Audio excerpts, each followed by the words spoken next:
Hi there BookTube, this is Emma from Emma's Bookish Lifestyle, and today's video is a tag, and it is the finished the book tag.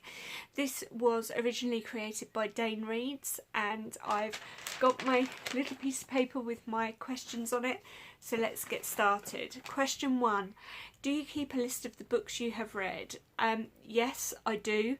When I've read them, I mark them on Goodreads and usually put my 5-star rating between 1 and 5 on there, and I've also started to write blog reviews and also record some video reviews of movie to or book to movie adaptations, one of which I've got coming up shortly, which is Simon versus the Homo sapiens Gender and Love, Simon. I haven't actually had the chance to watch Love, Simon yet, so that will be coming very, very shortly. And I also keep them on the wonderful spreadsheet from Portal and the Pages. It's quite a mammoth task keeping that spreadsheet going. So that tends to be a gap filler, and I don't have a lot of gaps at the moment. So there will be quite a bit of updating to do on that. Probably as I go along a little bit as well, because I have got a book haul coming up shortly, guys, a charity shop book haul, and yeah, so need I say more? If you record statistics, what do you record? Well, some of the statistics that are recorded on Portal and the Pages spreadsheet are authors that you're reading, the genres that you're reading, whether it's translated fiction, male, female authors, what countries they come from, as well as number of books read, and that kind of thing. So as I say, looking forward to seeing how that's still panning out at the end of the year. It's been quite a mammoth task, and as I say, not all the books are actually on that spreadsheet yet. So work in progress, people, work in progress. Sometimes life just gets in the way. Number 3, do you give star ratings for books? And if so, what do you score books out of, and how do you come about this score?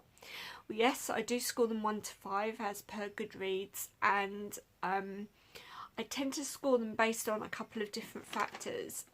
The characters, the plot line, the writing style. They tend to be the 3 main things.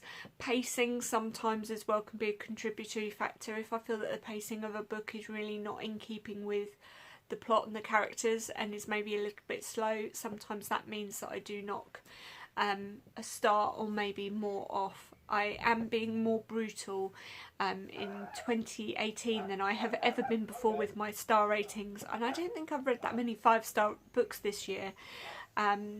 So yeah, it'll be interesting to see at the end of the year if I need to reconsider any of my ratings.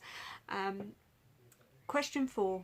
Do you review books? Yes, I do, and I'm building up a blog content at the moment. It's been an ongoing blog I've had for a while, but I have been kindly invited by publishers to take part in a couple of blog tours. Blog tours, and yeah, so I'm working on the content of that. I do also put reviews on Goodreads and on Amazon, and I will be doing individual book reviews on here as well, especially when it comes to certain books that I've done maybe in a book buddy read, or that I feel are exceptional books that I'd like to bring to your attention. Question 5. Where do you put your finished books? Well, at the moment I'm keeping the 5-star books, or those books that I feel are 5-star that I want to keep. The rest sadly have to be donated to charity, and this is just purely due to space constraints. My bedroom is quite compact and bijou with my other half.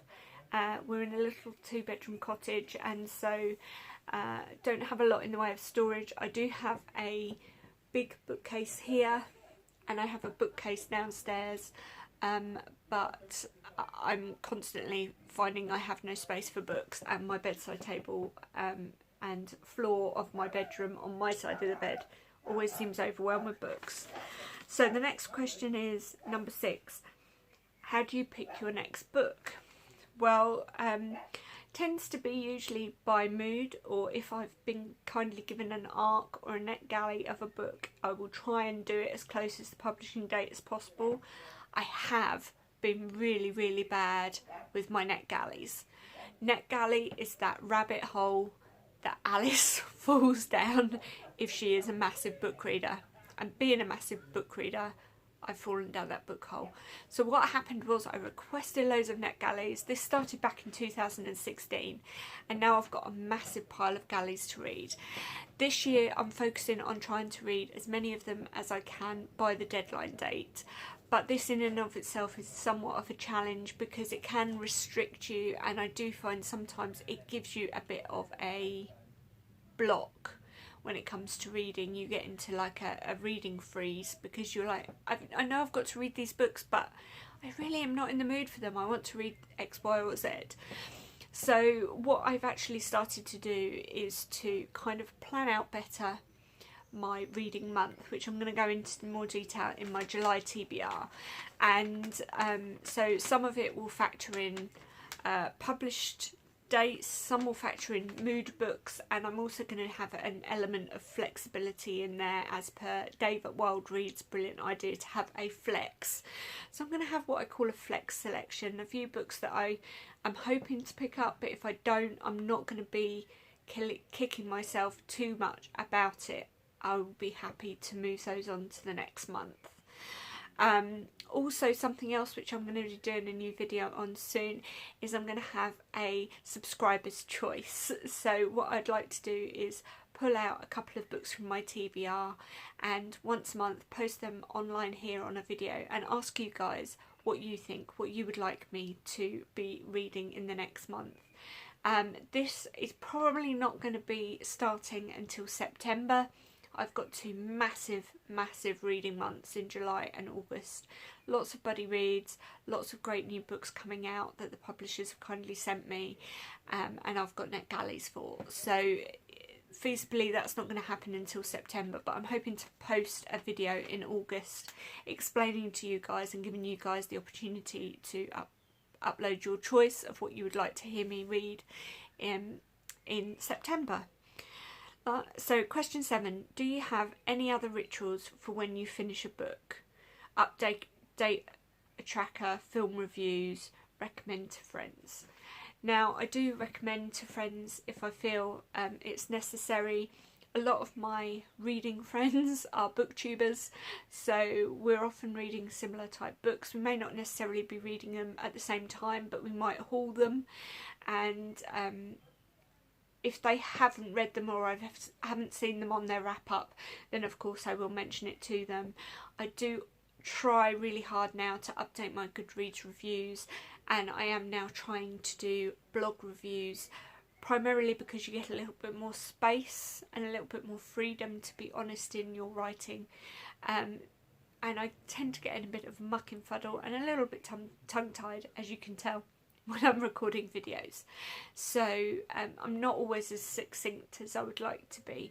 So as with the million and one so's, sorry, so, I just did it then, did you see? So no more so's, no more and thens, and I bet there's loads of you saying what? It's a film quote. That's what I say whenever I end up repeating words. I go back and say to my other half, and no more and then. So, another so. Last but not least, question number 8. Who do you tag? Well, I'm going to tag 3 new channels that I've recently subscribed to. These are all great people to watch, and I highly recommend you watching them. The first is an uber brand new booktuber called Dann Ball. I'd really love Dan to do this tag. I think it's a great way of starting to build your connections with the booktube community, because they get to hear your answers, engage the kind of reader that you are and how you read. And I've got great hopes for his channel. I'm really eager and really keen to see what he comes up with next. Alex Black, I'd also like people to go and subscribe to her if they aren't already. Another amazing channel. Only just started watching her back catalogue. It's going to take me a while to catch up. I've got 96 in my to be watched as it is. But I will catch up with your videos, Alex, and it would be great at some point to have a chat with you. So I will comment, I promise, at some point when I've had chance to catch up to speed with all my videos. And last but not least, Between Lines and Life. I'd really love to hear what you have to say on this tag. So I hope you're all well, BookTube, and you've had a lovely weekend, and I'll speak to you soon. Take care for now. Bye.